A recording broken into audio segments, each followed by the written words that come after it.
नाज़रीन, खानपुर शहर ऐं भरपासे में अक्सर करे बिजली न हुअण करे कारोबार सख्त मुतासिर थी विया आहिनि, जंहिं सबबि शहरनि सां गॾोगॾु वापारी तबिको बि परेशान आहे।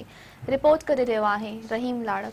हिन वक़्तु असां खानपुर शहर में मौजूदु आहियूं, जिते सेपको पारां खानपुर शहर में जेको आहे बिजलीअ जी हथरादू लोड शेडिंग सां गॾोगॾु बिजली जा ड्रिगा ब्रेकडाउन कया पिया वञनि ऐं हितां जा जेके वापारी आहिनि, रवासी आहिनि, उहे बिजली बंदि हुजण करे सख़्तु गर्मी में परेशान आहिनि। सॼो ॾींहुं मरऊं था गर्मीअ में, बिजली हले ई नथी, सफ़ा बिल अचनि था मथे तमामु, उन करे मरऊं था। हाणे बि गर्मीअ में बीठा आहियूं, सोलर था हलायूं। हा, उन ते पए थो, कारोबार ते बि असरु पए थो न, माण्हू गर्मीअ में वेहनि ई नथा। उहा गर्मी आहे, मरऊं था गर्मीअ पिया। ॿुधे नी, असां इहा मजबूरी तव्हां थी वञे हर शइ या बिजली हलाए वञे, अगरि बंदि करनि था बिल ई पी आहियूं, हर शइ कयूं था, पोइ बि इहा हालत लॻी पई आहे, गर्मी वधी वई आहे। हितां बिजली पहिरियों मां पाण चोर आहियां, मेन शइ इहा आहे पहिरियों बिजली जी चोरी बंदि थिए। मां पहिरियों त सभ खां वधीक तव्हांजो थोराइतो आहियां जो तव्हां महिरबानी कई आहे ग़रीब खाने ते। थो मोहरम बि अचे थो पियो, इहे खोड़ सारा थ्रेड्स बि आहिनि, वॾे पैमाने ते थ्रेड्स आहिनि। पोइ थ्रेड्स जे ऐं उन सां गॾोगॾु जेको हिते दहशतगर्दी जो नेटवर्क हले थो पियो, वॾे पैमाने ते जेको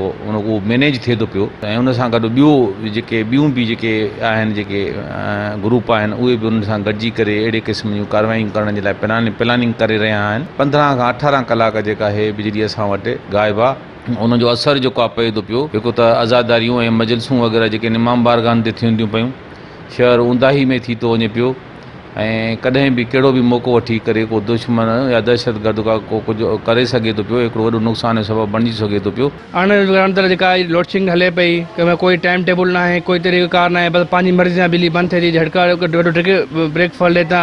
ऐं मज़े जी ॻाल्हि आहे जेको आहे न, कोई हर को फॉल्ट ॾेई करे 10 कलाक 7 कलाक बिजली बंदि था करे छॾनि।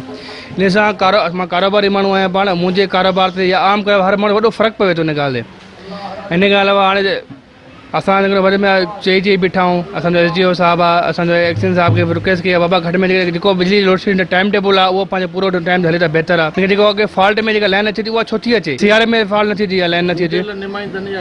असां नुमाइंदा जेके, मां बि पाण हिकु चूंडियल नुमाइंदो आहियां, मां असल में मुंहिंजो बि दोस्तनि सां राब्तो मुंहिंजो आहे। इंशाल्लाह इन ॻाल्हि लाइ अमल जोड़ींदासीं, इन जे ख़िलाफ़ असां भरपूर एहतजाज कंदासीं।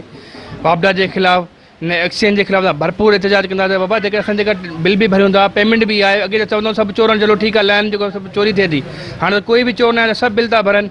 हाणे छा जो मसइलो आहे, इंशाल्लाह असां ख़िलाफ़ जल्द जेको आहे एहतजाज कंदासीं। खानपुर शहर वासियुनि ऐं वापारियुनि जूं तव्हां ॻाल्हियूं ॿुधियूं, जिन जो चवण हो त सेपको खानपुर जे अमलदारनि जी बेध्यानी सबबु खानपुर शहर में बिजलीअ जी लोड शेडिंग सां गॾु बिजली जा ब्रेकडाउन रहनि था, जंहिं करे हितां जा जेके रवासी आहिनि, ख़ासि तौर ते कारोबार आहे, उहो सख़्तु मुतासिर आहे। हिननि आला अख़्तियारनि खां इहो मुतालबो कयो आहे त ख़ुदा खानपुर शहर ते रहम कयो, खानपुर शहर मां बिजली जी लोड शेडिंग ऐं बिजली जा ड्रिगा ब्रेकडाउन ख़तमु कया वञनि। कैमरामैन अली मुर्तज़ा नकवी सां गॾु रहीम लाड़े को।